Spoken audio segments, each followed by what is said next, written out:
18h40, on se retrouve en direct dans Punchline sur CNews et sur Europe 1. On accueille Frédéric Ploquin. Bonsoir Frédéric Ploquin, Bonsoir. vous êtes grand reporter spécialisé dans le banditisme. Vous avez publié la semaine dernière dans le numéro de Paris Match une enquête sur la drogue et dans le pré. Ce sera aussi l'objet d'un documentaire qui sera diffusé, je pense, le 1er octobre sur France 5. Dimanche prochain. Voilà, dimanche prochain.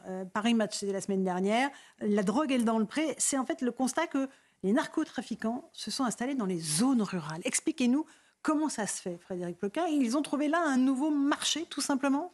Effectivement, c'est le travail que je fais là depuis 2 ans pour ce documentaire. Ça a consisté à essayer de déterminer quels étaient les ressorts de l'expansion du trafic de stupéfiants, qui a longtemps été cantonné dans les grandes villes, Lille-Roubaix, Paris, Marseille, Lyon, Grenoble aussi, et qui, ces dernières années, est parti à l'assaut des zones plus, on va dire, des villes moyennes d'abord, puis ensuite des zones rurales. Et parmi les ressorts, il y a une chose qui est importante, c'est que en fait, les trafiquants de stupéfiants sont des businessmen un peu, je dirais presque comme les autres. Ce sont des bons hommes d'affaires. Ils ont des business plans, ils programment, ils gèrent leur budget, etc. Ils recrutent, ils font des offres d'emploi, ils et à un moment donné, ils se sont dit, ça c'est la première raison, ils se sont dit, il faut qu'on gagne des parts de marché. Et en gros, il y a une certaine saturation dans les villes. Il faut qu'on aille conquérir d'autres clients. Donc dans les campagnes. Et donc c'est là où ils sont partis à l'assaut effectivement de cette France plus rurale. Et ça c'est aussi un des faits majeurs, je trouve, de ces dernières années. La cocaïne, par exemple, était réservée un peu pendant des années à une élite un peu parisienne, et puis aux jeunes qui font la fête le week-end, etc. Et ils sont allés fidéliser un autre public qui est beaucoup plus intéressant économiquement pour eux, puisque ce sont des travailleurs qui prennent de la cocaïne pour tenir au boulot et qui donc en consomment beaucoup plus régulièrement finalement que le bobo le samedi soir. C'est-à-dire des ouvriers, des gens qui ont des métiers difficiles, c'est ça? Alors on ne va pas désigner des catégories. Non, moi j'ai rencontré des marins-pêcheurs qui pour tenir la nuit prenaient de la cocaïne. J'ai rencontré des boulangers qui pour tenir prenaient de la cocaïne. J'ai rencontré des gens qui travaillent dans la restauration, où c'est aussi des métiers sous tension comme ça, qui prennent de ce produit. Et pour les trafiquants, c'est pain béni, parce que le produit, ils en ont. Les pays producteurs en Amérique du Sud déversent en abondance le produit. Donc à partir de là, il fallait l'acheminer. Et c'est un peu, quelque part, c'est aussi les années Covid, je trouve, qui ont modifié la donne. C'est-à-dire que pendant les années Covid et les confinements ont fragilisé les points de deal. Parce que les points de deal, c'était voyant, il fallait aller en ville, il fallait aller faire la queue en ville, sauf que là, il n'y avait personne dans la rue. Et donc, à ce moment-là, comme les trafiquants sont des gens très adaptables et très réactifs, ils se sont dit, puisqu'ils ne peuvent plus venir à nous jusqu'à nous, on va aller jusqu'à eux. Et ils ont commencé la livraison à travailler le système de la livraison. Ils l'ont fait en ville. Incroyable. Mais la livraison à la campagne, c'est l'idéal, parce que vous circulez en voiture de manière discrète. Vous prenez peu de produits à bord, donc si vous faites arrêter, ça va pas trop loin, et vous amenez le produit jusqu'au consommateur. Et en plus, vous le vendez un peu plus cher qu'en ville. Donc, pour ces businessmen que sont les trafiquants, c'est tout bénéfice. On va écouter un extrait du documentaire que vous avez fait, La drogue est dans le pré. C'est une saisie de stupéfiants au Havre. Écoutez, c'est très intéressant. Le travail de la police est difficile et dangereux. Mais le tsunami est tel qu'il n'y a qu'à se baisser pour ramasser des pains de cocaïne. On a une très grosse saisie par les douanes vendredi, 885 kilos. Une autre saisie lundi, plus une saisie aujourd'hui. Donc ça fera presque 1,5 tonne en l'espace de quelques jours seulement, ce qui est énorme.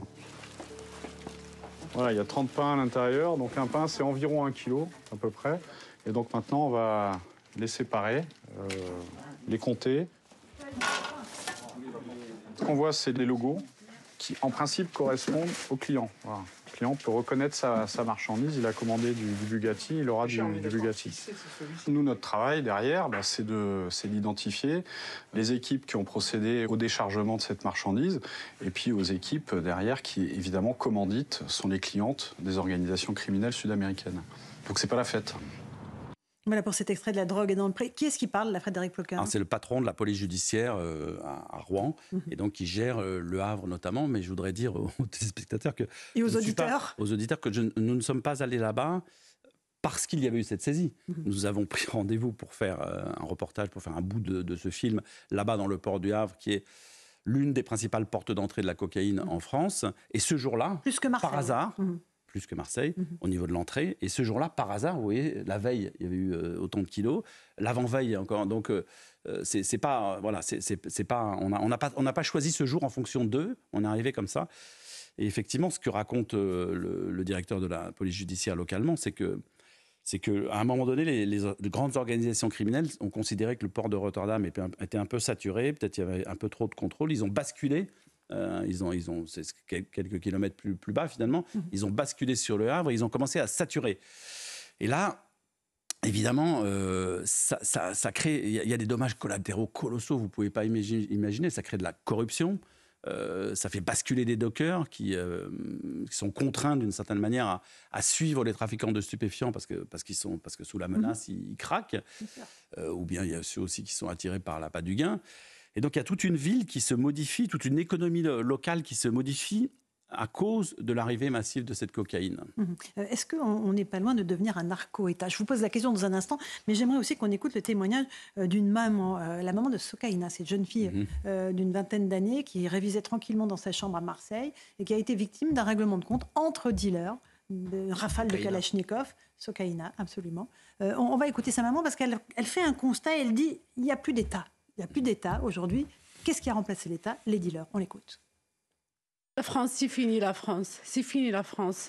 Il n'y a plus de règles. Il n'y a plus de loi en France. Il n'y a plus rien en France. Ça fait un moment que ça a duré quand même. Ça fait un moment. Je ne sais pas pourquoi. Je ne sais pas. Les problèmes, c'est quoi? Je ne sais pas. Les problèmes, c'est les parents. C'est l'État. Je ne sais pas. C'est les politiciens. Je ne sais pas. Il n'y a pas de sécurité. On a peur. On a peur. Il n'y a plus de sécurité, non. On vit dans le quartier. On a peur des jeunes avec les Kalachnikov.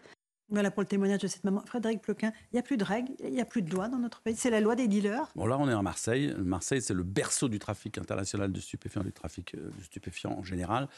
Ça fait 40 ans, 50 ans que c'est installé là-bas, depuis la French Connection. Il y a des habitudes qui ont été prises. Les trafiquants marseillais sont vraiment, a priori, les plus virulents, les plus violents, ceux qui s'entretuent le plus en France. Le vrai problème, c'est que leurs méthodes aujourd'hui, par contagion, par pollinisation, se sont répandues ailleurs dans le territoire, sur le territoire, et qu'on a des scènes comme celle qui vient de se produire à Marseille, qui pourraient demain se produire à Alençon, à Vierzon, au Mans, à Cavaillon. Avignon. Et donc c'est ça le grand problème. Après, je pense que, pour revenir à cette maman, bon, elle a perdu sa fille. Sokaina, elle avait strictement rien à voir avec le trafic de stupéfiants. Elle était en train d'étudier au moment où elle s'est pris une balle. Là, quelque part, je pense qu'il y aura un après et un avant, d'ailleurs, Sokaina. Pourquoi? Parce qu'on est dans une forme de narco-banditisme qui bascule presque dans le narco-terrorisme.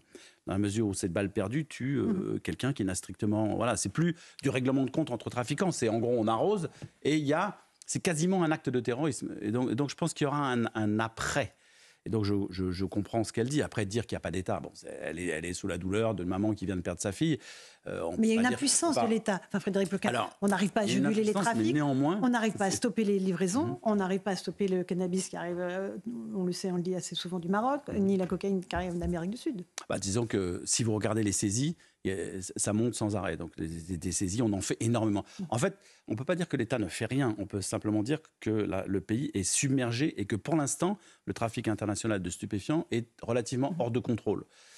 Récemment, vous avez eu une tribune dans la presse d'un certain nombre d'élus locaux qui demandent un plan national. Y compris des élus écologistes qui jusque-là n'étaient pas du tout sur ces positions, ce qui signifie que ça bouge, et qui ont réclamé, qui ont dit en gros, la France toute seule ne peut pas faire ce travail, c'est un problème international. Et c'est pas faux. Parce que derrière la drogue, je veux dire, si on s'entend pas avec les Belges, avec les Hollandais, avec les Allemands, avec les Anglais, avec les Espagnols, si chacun joue dans son coin, on n'y arrivera pas, parce que la drogue, par définition, elle traverse les frontières en permanence. Je veux dire, elle joue justement de l'ouverture de nos frontières en permanence, la drogue. Et l'argent aussi. Et l'argent. Et il faut peut-être taper au portefeuille. Une question peut-être de Geoffroy Lejeune et Karim Zerbi. J'ai une petite question. J'avoue, j'ai lu avec passion, mais aussi avec terreur, votre papier dans Paris Match la semaine dernière.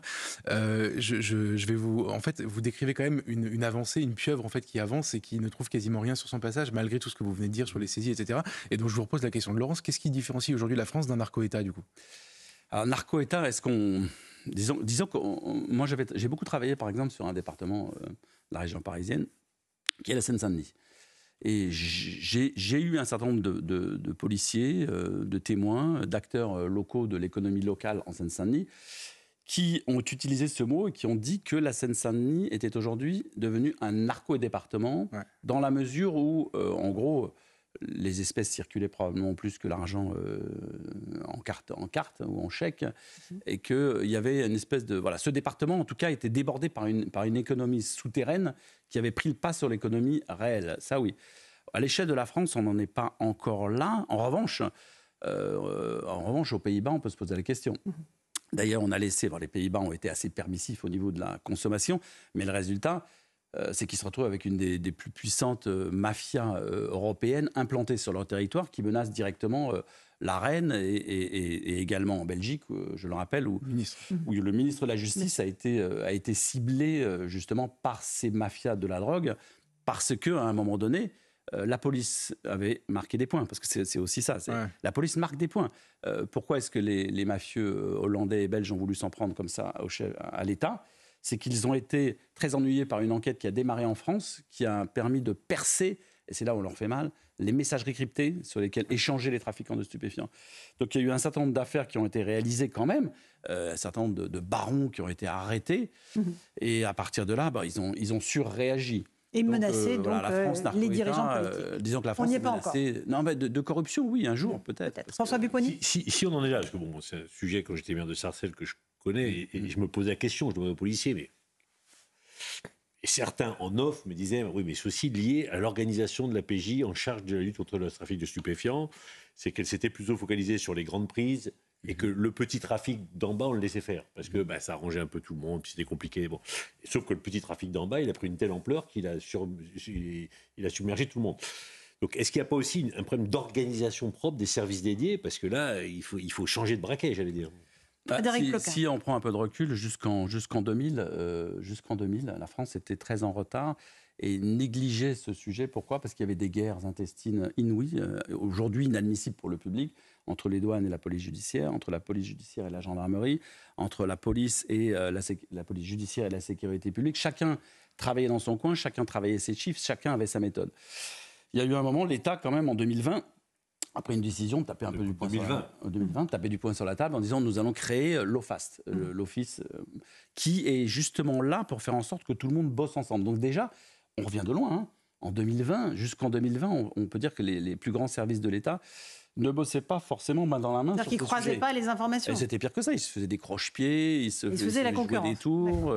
Et voilà, ils se mettaient des pots de banane même sur leur passage. Donc on vient de loin. Donc en 2020, on a franchi cette étape.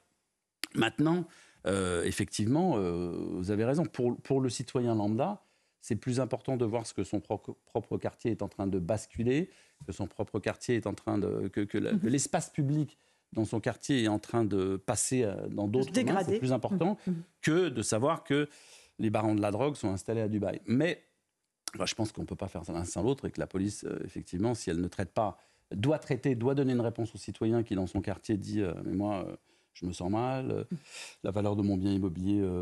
mon bien immobilier perd de la valeur, mes enfants ne peuvent plus sortir, je ne veux plus aller à la boulangerie. C'est aussi grave, d'un point de vue citoyen, finalement, que le fait que Dubaï accueille nos barons de la drogue. Karim Zerebi, une petite question. Ce qui est frappant, c'est que quand vous entendez le discours politique et quand vous parlez en off avec les fonctionnaires de police spécialisés sur cette lutte contre les stupes, c'est pas du tout la même approche. Et pourtant, je veux dire, il y a une volonté, il y a un engagement, il y a un investissement de la part des fonctionnaires de police. Il y a des belles prises qui sont faites, et le reportage le dit certainement et autres. Mais il y a quand même un discours de vérité en off qui dit on est dépassé. Ça, c'est une réalité. Moi, pour en parler souvent avec les fonctionnaires de police à Marseille, spécialisés stupes, ils vous disent là, le mal est profond. Et il s'est développé tel un cancer avec des métastases. Et on a aujourd'hui une forme d'impuissance de l'État face à la surpuissance de ces trafiquants de drogue. Il y a une solution ou pas, Frédéric Ploquin, en très peu de temps ? En tout cas, je veux juste dire un mot sur les policiers qui sont effectivement sur le terrain. Il faut pas, je veux dire, quand on dit ça, c'est pas eux qu'on vise. C'est l'État. Mais eux, sur le terrain, tous ceux que j'interroge, tous ceux qui sont dans le film, non mais ils se battent comme des chiffonniers contre la drogue. Et en fait, ils savent que la guerre sera difficile à gagner, mais ils livrent bataille tous les jours. Et ils gagnent des batailles tous les jours. Oui. Mais gagner une bataille, ça ne veut pas dire gagner la guerre. Mais déjà c'est un signe qu'on envoie. à partir du moment, par exemple, le développement des saisies des avoirs criminels, c'est quelque chose qui peut leur faire plus mal. Parce que les saisies de stupéfiants, de produits, en fait, c'est pas très grave. Non, ça les ébranle impacte pas. parce que ça n'a pas de valeur. En fait, la cocaïne ou le cannabis n'a de valeur qu'à partir du moment où il est vendu au consommateur. Avant, c'est une plante qui pousse et qui coûte 2 centimes le pied. Hein, c'est rien. Donc, ce qui leur fait réellement mal, effectivement, c'est quand on s'attaque à leur portefeuille. Mais c'est pas si facile que ça. Qu'on retrace. Et en France, on n'a pas tant de spécialistes de l'argent sale que ça. On doit avoir 500 ou 600 policiers qui s'y connaissent vraiment. Et ils ont aussi à gérer les grandes escroqueries. Donc, c'est pas gagné.